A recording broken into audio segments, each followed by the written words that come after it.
Good evening once again. I'm Stephanie Ruhle, and welcome to the Nightcap. Tonight, we are just 3 days away from Donald Trump's inauguration, and for only the third time in U.S. history, it will be held in the Capitol Rotunda because of freezing weather. On his social media site, Donald Trump said he announced that this move and noted it has not happened since Ronald Reagan's second swearing in.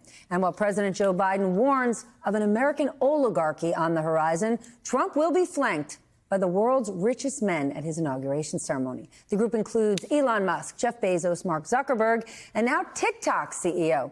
This is what's odd. Earlier today, the Supreme Court upheld the ban on the Chinese-based app that is set to begin on Sunday.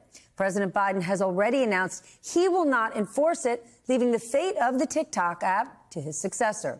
And Trump has already signaled he does not want it to be banned. With that, let's bring in our nightcap. It's a great one. Former Republican Congressman Christopher Shays of Connecticut, MSNBC anchor Chris Jansing, David Gura, Bloomberg correspondent and host of the Big Take podcast, and Pablo Torre, ESPN analyst and host of the Meadowlark Media's Pablo Torre Finds Out podcast. All right, Christopher, if TikTok gets shut down, right?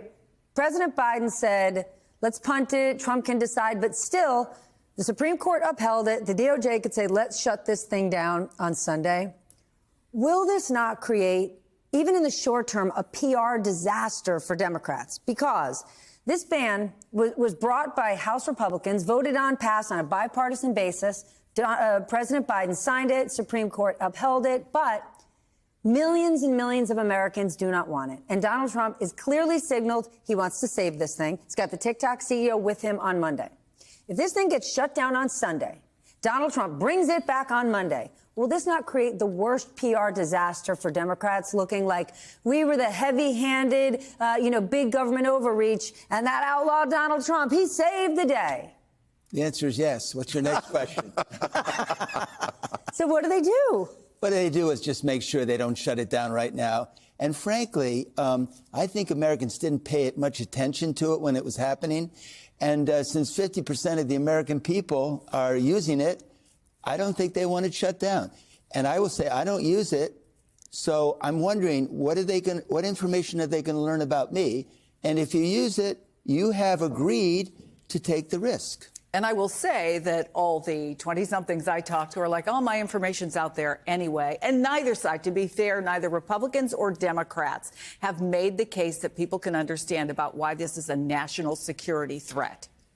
Yeah, we've punted on caring about privacy. Yeah. When it comes to the sunk cost of all of us just being on these apps. And again, when I say on these apps, I feel so much older than the people who are protesting the TikTok ban. But it's true, Steph, but it's hold true. On. People of all ages are protesting the TikTok ban, right? And lots of people say, oh, it's just for dancing and cooking videos.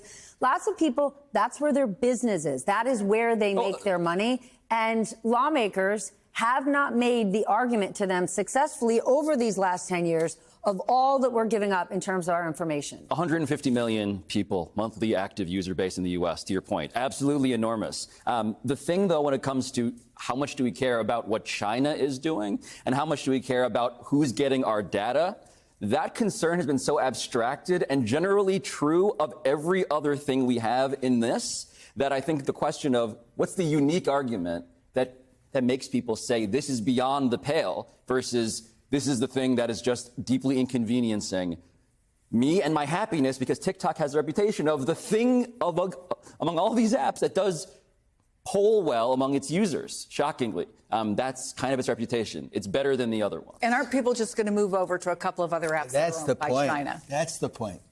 But what about the argument that people make where they say, haven't I already given my information to Facebook and Twitter? How do I know that, my information is being protected by them? There are no laws protecting our information because Democrats or Republicans, our lawmakers have barely put any regulations on this social media universe, irrelevant of who owns it. There's that facet of it. There's also this disconnect, I think, within the Republican Party as well. There are Republicans who say the primary reason for banning this is that it's owned by a Chinese company, they say, and the Chinese could use this for nefarious purposes. But to your point, I think we've seen the evolution in the criticism of it over these last many years, and nobody exemplifies that better than Donald Trump, who for such a long time was calling for a ban of this app. And then he had a moment where he went the opposite way. He's, making friends now with the CEO of this company who lives in Singapore, has brought him over for his inauguration. So we see that about face, and it just serves to make more convoluted again, I think, whatever Republican, whatever lawmaker opposition you have to it. But are Republicans really split on it? Right? Yesterday, Josh Hawley, who was a big proponent of the ban, was asked about it.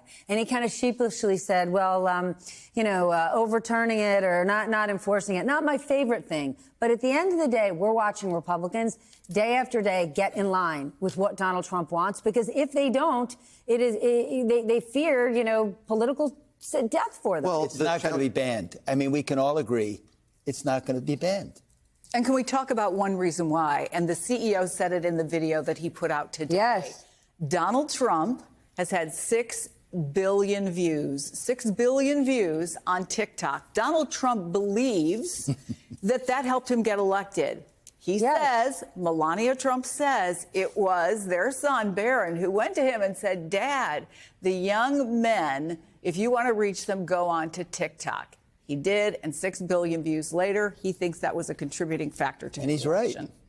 If it's not banned, perhaps it will be bought, and that will be the next delicious chapter in this political story, because all of the men that you mentioned at the top of the show who are going to be accompanying there are many viable candidates but who why might would they sweep sell in and it? buy it. If they're forced to sell it, if it goes through. If they're forced to sell it, and I made a mistake, Josh Hawley was talking about the TikTok CEO going to the inauguration, not his favorite thing, but still same thing. If they potentially sell it to U.S. hands, it could go to the likes of an Elon Musk. And that begs the question. That turns me off. Okay, because wasn't there a time when lawmakers really cared about concentration of power and wealth in industries? I don't know, something that we once cared about called antitrust? Which is worse than having the Chinese have it. But it's the reason so many people in at least the banking world today are thrilled about Trump's win, because they think this is going to be a mergers and acquisitions bonanza. You know this. I know that, yeah. I mean, that's very much what the zeitgeist is on Wall Street, that even without any detail of what that regulatory landscape is going to look like, they feel like the gates will be open and it'll be much easier for these companies to come together, and any of the opposition to what you're describing is going to vanish come Monday at noon. Okay, so politically speaking, right now, since the Supreme Court is holding up the ban, right, President Biden has said, no, punt it. If this thing really is at risk of getting shut down on Sunday, won't that be a disaster for Democrats? Sure, but I also think, look, can I connect it to the scene that was painted by you at the top that was just referenced about all of these tech CEOs just gathering? It's a remarkable thing if the through line, the common thread is the tech companies get what they want here. So when it comes to what are Democrats doing here, they're losing to a coalition in which the richest people in the world have been cosplaying as the Rebel Alliance. And what they're doing is ruining, genuinely, I say this knowing the full freight of it, they are ruining American culture, making all of us unhappier, and they are now going to be in control of politics. So the question is, when Joe Biden references the oligarchy, couldn't that have been articulated a little bit sooner, maybe? Couldn't this have been something that we coalesced around? Because this seems to me the story of our time and also this administration. Okay, then the question is, or I'm starting to think, could the next biggest storyline of the next 4 years is how much and how often Donald Trump hoodwinked his actual base, the many non-wealthy voters, right? Once we see fat corporate tax cuts, once we see tariffs, once we see potential cuts to entitlements and government departments that could potentially get completely wiped out, is there when will we start to see Donald Trump's actual base, right, his populist base, the ones who are the reason he's in political power today, will they realize, I just got hoodwinked? The 3 richest men on the planet are standing next to him, having huge influence over policy over the next 4 years. I'm smiling at you because when you talked about all the things he's going to do, he's not going to be able to do it. Okay, tell us why. He's not going to be able to get it through the Senate. You know, the American people are really unhappy with these big bills that come out. There's only 2 big bills that come out. It's basically reconciliation. The only way you can get anything passed without a filibuster is attach it to the budget bill. And so whatever he does, he's got to get in the budget bill. And if he doesn't get in the budget bill, he ain't getting it. And can I also remind people that one of the things that Donald Trump said that was successful. When I stood in line at his Madison Square Garden rally toward the end of the campaign and You talked spent to about his 12 hours at MSG. I did. And talked to a lot of people there. So many of them mentioned the cost of food, right? That was not a surprise to anybody that this was motivating a lot of voters. Donald Trump said over and over and over again, I'm going to bring down the cost of groceries. It's simple. He got elected. The next thing you know, it's going to be hard. His first interview with Kristen Welker, he already started to say, It's hard. I don't know about grocery prices. It's hard. Yeah. It's an insane coalition. The richest people in the world and the America First nativist base. And that was, I think, illuminated when there was the H-1B visa thing with my guy Vivek Ramaswamy, who, by the way, has College since- buddies, yes. so to speak. College Perhaps classmates. the next governor of Ohio. Perhaps, That's a story for another perhaps. day. That's your home state. But the point being, they have, when I talk about Silicon Valley, what they have done is decided to give on culture, right? All the soft stuff. You want us to talk about the world and what you are afraid of in the way that you do. Great. They have no shame about that. But in exchange, they want actual policy.